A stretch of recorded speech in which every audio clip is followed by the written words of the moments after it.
As our country continues to navigate the global health crisis, remote working and enabled digital technology has become more important than ever. My department is aware of the potential benefits remote work has to offer to employers, employees and society in general.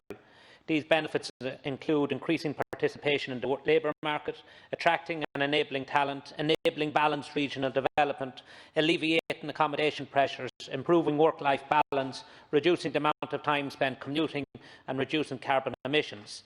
That being said, we need to strike a balance. I am conscious that so many people are working from home in an involuntary capacity to assist in our collective efforts to curb the spread of COVID-19. I want to thank them for their continued forbearance. As well as the subject of today's debate, remote working can pose challenges to people's ability to socialise and their mental well-being. However, if private homes are to operate as places of business, employees cannot be expected to respond to work-related emails or phone calls outside of their normal working hours, and a work-life balance needs to be maintained. I welcome the Labour Party Private Members Bill as an important addition to the debate in this area. The Taoiseach and Minister English has given their views on the domestic situation. I would like to take a minute to touch on what other countries are doing. The right to disconnect has been a significant topic of debate across the EU in recent years. Only 4 EU member states have introduced specific legislation regarding a right to disconnect. There is a lack of consensus at EU level of the need for a specific directive in this area.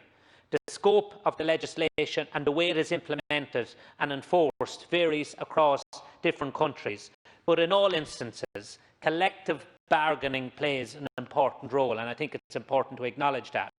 Under the French law, companies with 50 employees or more are required to negotiate with employee representatives in order to determine the conditions of the use of electronic communication tools. No legal definition of the right to disconnect is given under law. Instead, it requires employers to choose the most practical way to implement the right, taking into consideration the nature of their business. Under the law, the right to disconnect must be included in mandatory annual negotiations with trade unions. While the provisions of the law impose an obligation to negotiate on the right to disconnect, they do not impose the obligation to reach an agreement. If no agreement is reached, the employer is still required to draw up a charter setting forth the terms and conditions in which employees can exercise the right to disconnect. And I think we could do with looking at some of the best examples. The Private Members Bill also provides for employers to give his or her employee, free of deduction of tax, a flat rate payment of such amounts as may be approved by the Revenue Commissioners to meet additional expenses incurred.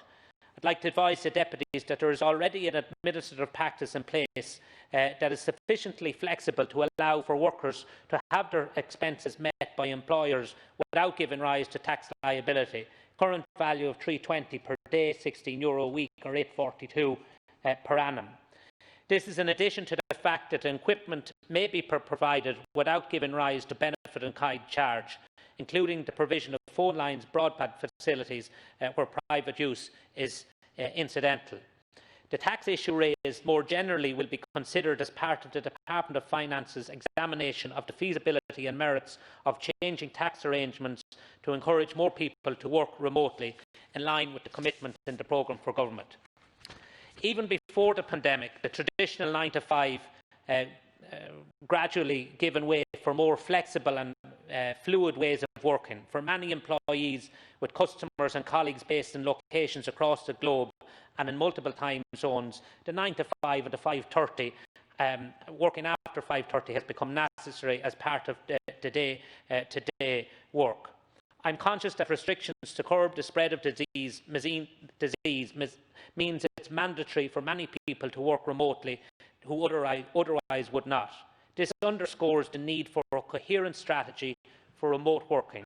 The pressures of available working space in the home, working and caring for children and limited social contact we're under pressure for time, Minister. Will all demonstrate the need to continue to roll out more working hubs in every county and provincial town. Thank you.